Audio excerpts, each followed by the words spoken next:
So now it's live. Now it's live. I think it's live. Yes. Hi, heroes and heroes. Welcome to our Herociety live session.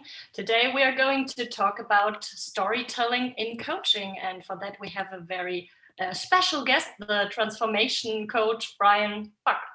Hi, Brian. Hey, thank you so much for having me. Thank you for coming on the show. And me and Brian, we go back some time because we both attended some online coaching courses and we've been speaking on and off since then. And I think, that's really lovely that you would like to join us today. So we can ask you a few questions. Yeah, let's go for it. So first question, I really like this one. What is your favorite story? My favorite story? I'd probably say Star Wars, obviously from the hat for sure. And specifically A New Hope. I used to go back and forth. Is Empire Strikes Back better or A New Hope being better? And I have really come down to say the first film, because the first film was more ragtaggy and it's actually more handmade than any of the other films.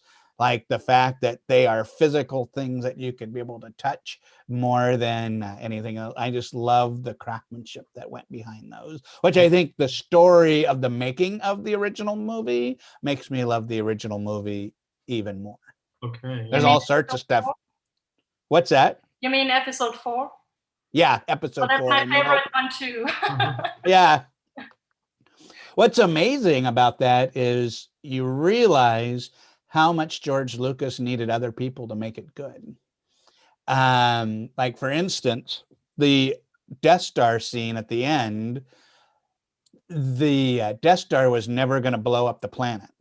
They edited all that after the fact. They were just going to go and blow it up. So there was no tension. That was all added after in editing to be able to increase the tension. And he had lots of people, Coppola and the Hayeks and other people, look at his script and give him feedback along the way, because in a bubble, it wouldn't be as good. And just another quick aside on that one of my favorite stories, I got this book on storyboards, the hand-drawn storyboards from the original film. And when I first got the book, I was flipping through and it was cool. And then I thought, but these are just kind of drawings of famous shots. And then I started to read the notes, and Joe Johnston at age 19 was just brought in. Hey, can you help?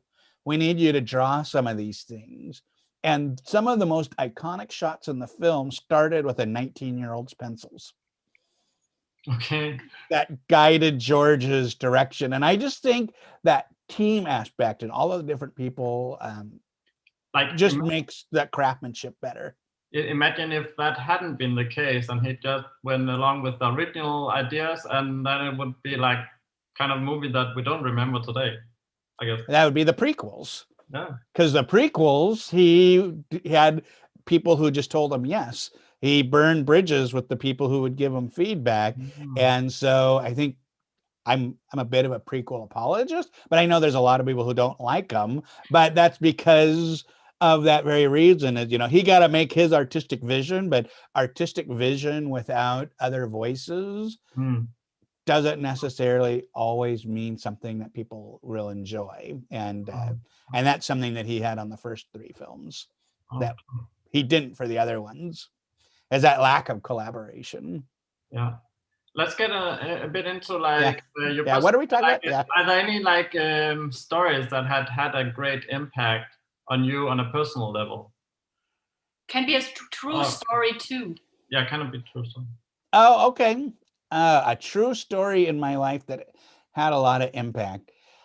I'm going to say the one time I almost got fired. And it was one of my first jobs out of college. And I was working in a call center, and it was for a company that's no longer around. It was Airborne Express. They used to compete with UPS or FedEx, and then they got bought by DHL, which is a whole nother story. And before we got bought by DHL, one of our big customers, I won't say the name of the company, although I think they're gone now. But anyways, their CEO was expecting a package, and they were calling to say, where's my package? The system has like a 2 or 3 hour delay on, from when the driver scans the package is delivered to when we know it's there. And the previous day, they attempted to deliver it and they said, bad address. So I was asking the CEO, and for some reason, that CEO wasn't at their house for whatever reason, but he wanted to get that confirmation. And I said, well, what's the address? And let me just get the directions so that way I can make sure that's not going to be the case. Because like the address is right. Like, okay, well, let's get directions. You can still give that to the driver. And I said, do you know, is there someone who could check to see if it's there? Because I got this 2 hour delay. We might be having this conversation, but they figured it out. And I didn't notice anything too badly at that time. I said, okay, well, I got the information. I was diving right into problem solving to help them out. Yeah. That CEO called our CEO and said, that person gave me no empathy. That was the worst customer service person I've ever talked to. And the CEO was ready to told my manager, you go fire that guy. They do not represent our company. And my manager gave me grace and coaching to be able to say, I see you were trying to help, but here's some things that you could do to help ease the tensions. So that way things are okay. Like, so she was able to push back on political pressure to believe in me. And that manager's also the ones who got me in the line of improvement. I ended up partnering her with many different things that led me to becoming a coach. And so that story means a lot to me as a leader, to really know that people are capable of changing, even when they fail or mess up. No matter how public it is, they can get better, and you don't have to punish for little failures, despite what it might feel like. And believing in people was huge. And that just ties into everything that I've done since then. Oh. I love that story. do you use, or how do you use storytelling techniques in coaching? Yeah, I use it a lot because I give excellent advice. I mean, some of the best advice you'd ever get. But the problem is, no one wants to take advice. And so what I find is by sharing a story of how I went through it, or how a client has gone through it, or even a case study, people start to see themselves in those stories that they can go, I get it. And then as a coach, I get to say, what insight did you get from that story? And most of the time they come back with the same advice that I would give them. Okay, yeah. But they came up with themselves. Right. And the use of story makes them figure out what it means to them and what do they want out of it. Because that's the interesting thing with all stories. They're archetypes for us. We put ourselves into one of the characters. Yeah, maybe we see ourselves as the protagonist, or we see ourselves as the antagonist. And someone might be like, oh my gosh, I've been that. Like when I talk about my toxic workplace, I was working with one leader who says, I've done that. I didn't realize that would harm people. Well, Like I was telling a story about when I was in a toxic workplace. I learned this phrase later, but it was really death by 1,000 paper cuts.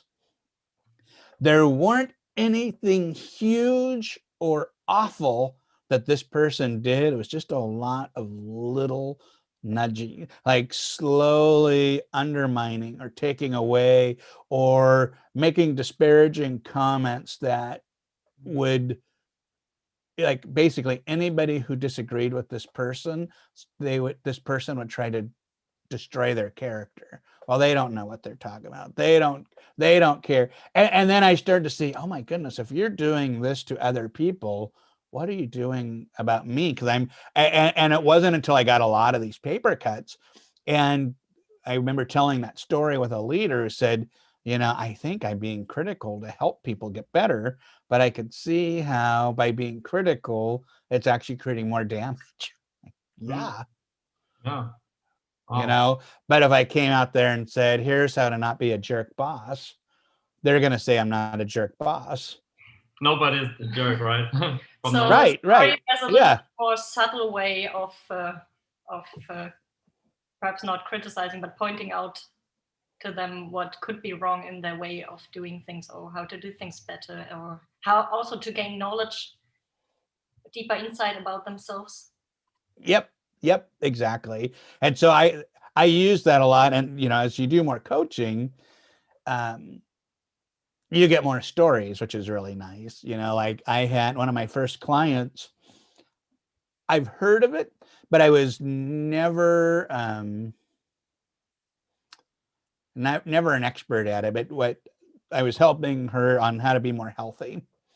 And through kind of exploring what are the barriers about being healthy, she said, I'm actually keeping myself not healthy because I want to hide, because I fear if I get bigger, I'm going to be more responsible and I don't know if I'll be able to succeed. And I might have to let people down, let my company down, let the people who rely on me down. And we discovered that's a fear of success.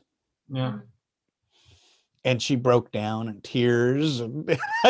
like when you work with people and they have that breakthrough moment and we hear about it, but until you see someone experience it, you go, where does that show up for me? Yeah. And did a bunch of research, and I came back and we came up with a lot of good things that really helped her overachieve that. And she's taken her business a lot further. But the fact that she was open to exploring that let her be able to call it what it was. And once she can name it, then she was able to come up with a plan. Yeah. So that's a way that stories can help people. Like when I share that story, I could be able to say, I'm going to work with you. It might not be fear of success, but if we create a great open dialogue and space, we can find out what that thing is. And you might cry, and those are tears of release, not sadness. It's like the cat's out of the bag. Yeah. Let's do this together. So that's what's really fun about using stories in coaching for me. Like in Herociety, we believe that all people are like the heroes of their own lives, basically, and that's also why we teach the hero's journey. And how do you think we can use stories to set change in motion? I don't know if I actually shared this with you in our conversations, but I'll share here for the audience. I had a eureka moment recently.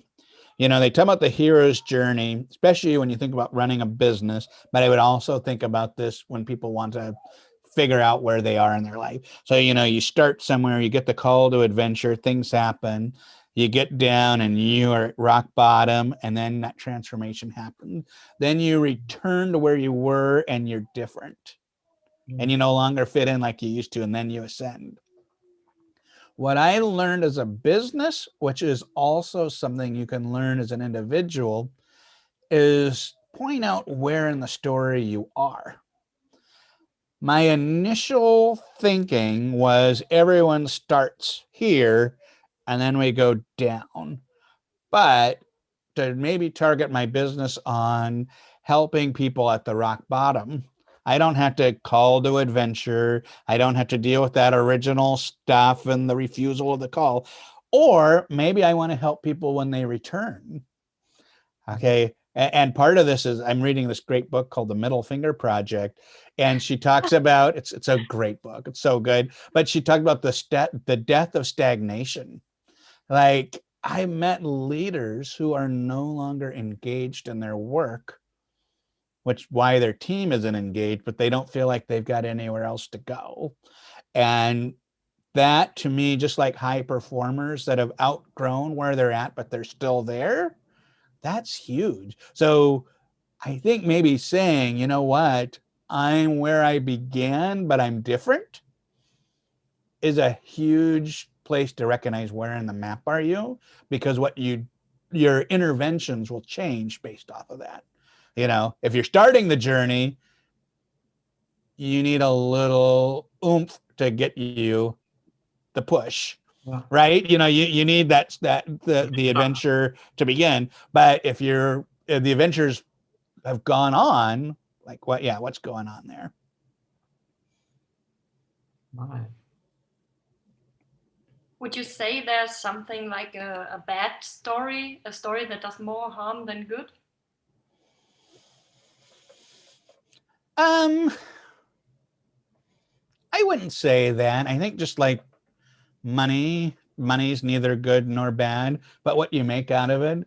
But you know, you think about Shakespeare's tragedies, they aren't page turners that make you feel good, but they still bring you better awareness to humanity. Like even like one of the things that I remember was seeing Schindler's List in the theaters when it came out, which was a powerful movie. And I remember walking out, and there was a grown man curled up in a seat weeping.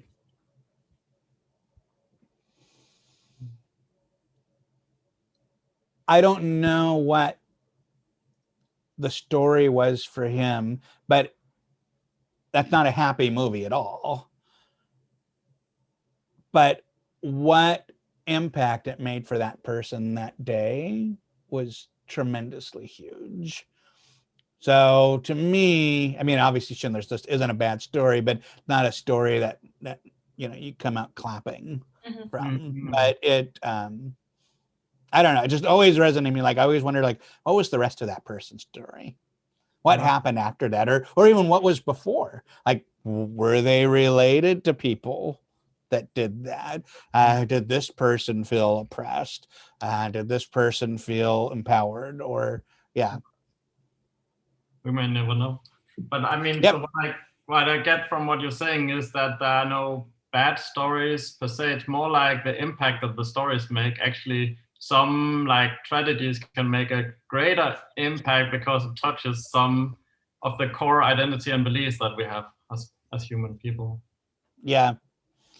You know, I will say there's bad technique. And talking, I love music, because I think music actually tells short stories. And one of my favorite singers of all time is Ella Fitzgerald.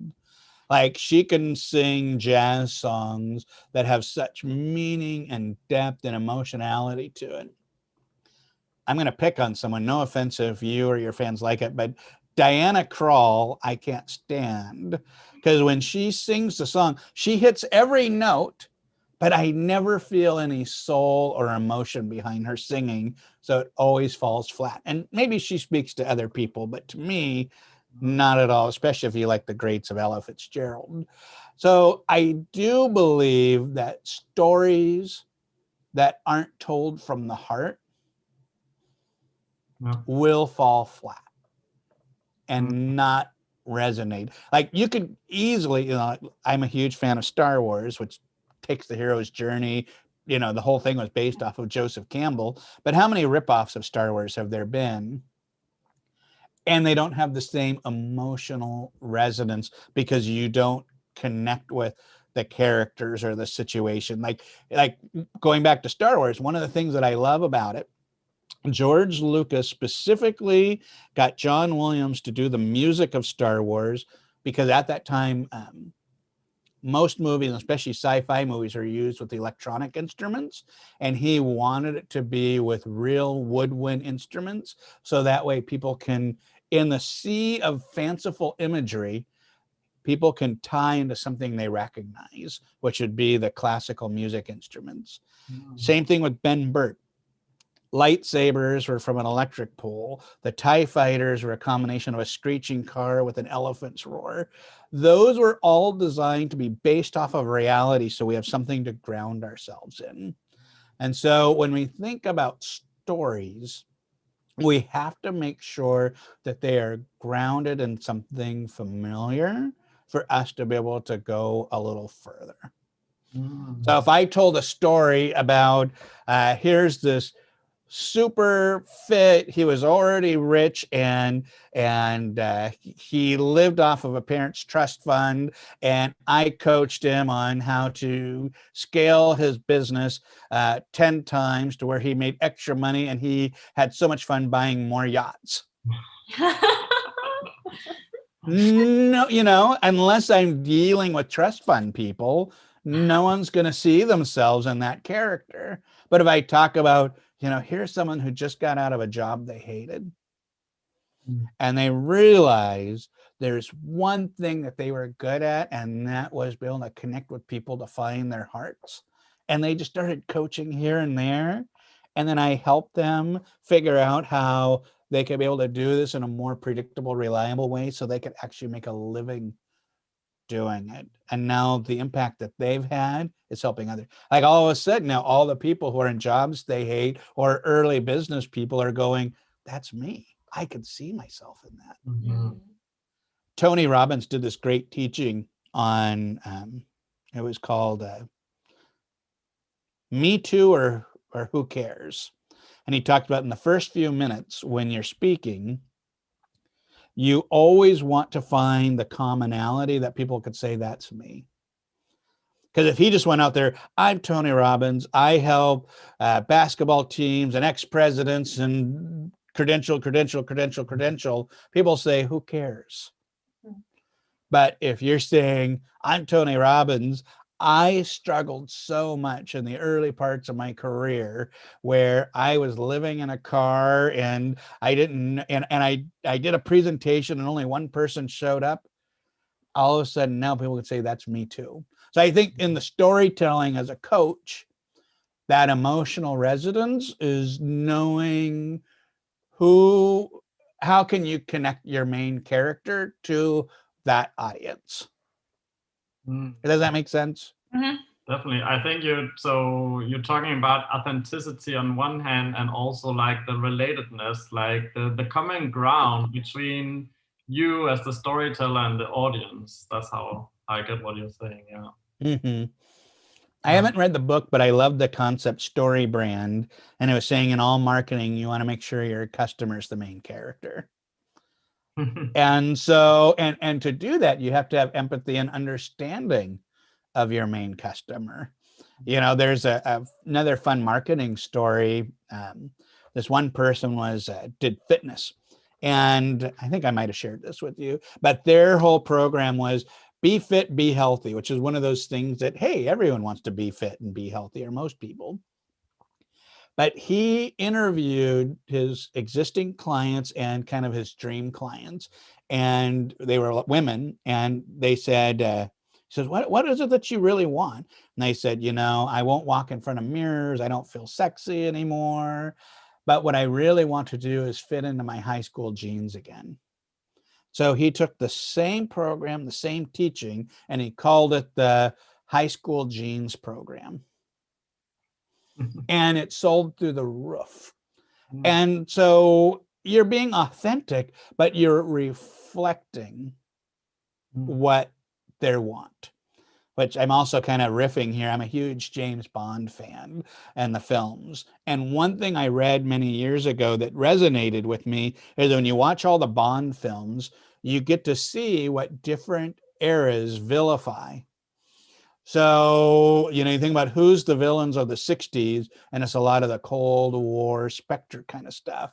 But then the 70s and the Roger Moore era, there was a lot of energy conservation, people with energy weapons. And then the late 80s, Timothy Dalton was drugs and crime. And then later, big businesses.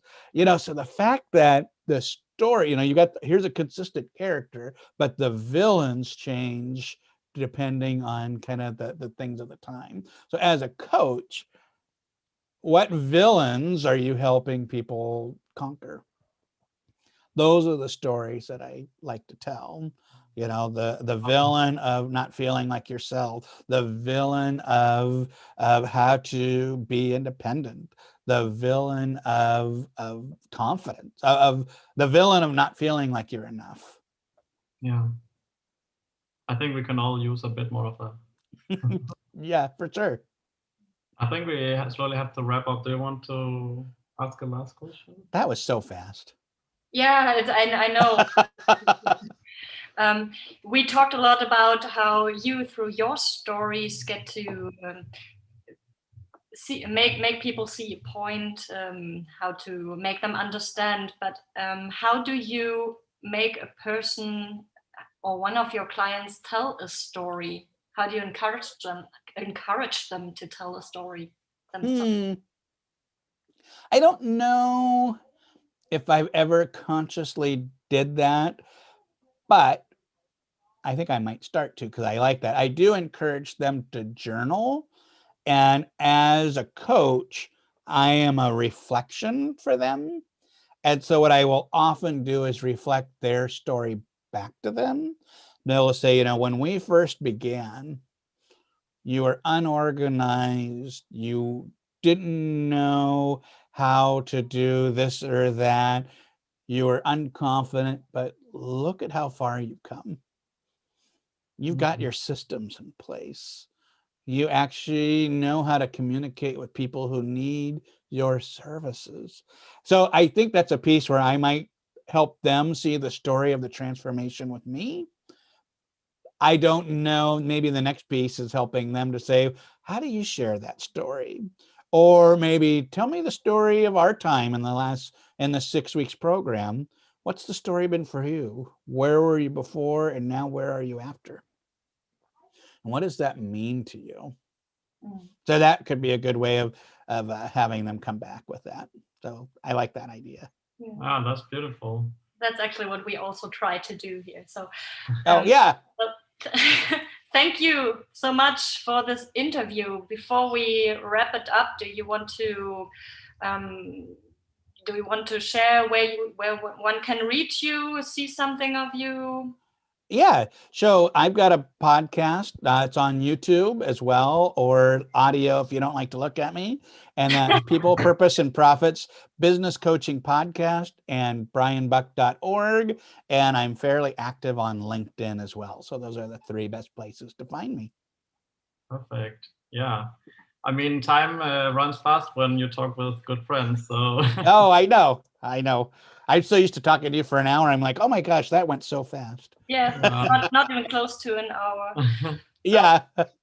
We will try to have more interesting interview people here on our live session. We will have them usually on Friday at 5 p.m. Central European time. So yeah, that's 11 a.m. Eastern time. Okay. And yeah, so also I would just mention, if you're interested in what we do, go to herociety.com, look at our course offering. We're starting a new course in mid of March. So if you're interested, have a look at that. Yeah. Those are a lot of information. We will share all of this in the description. Thank you both. So bye-bye, guys. Bye-bye. Oh, end the stream.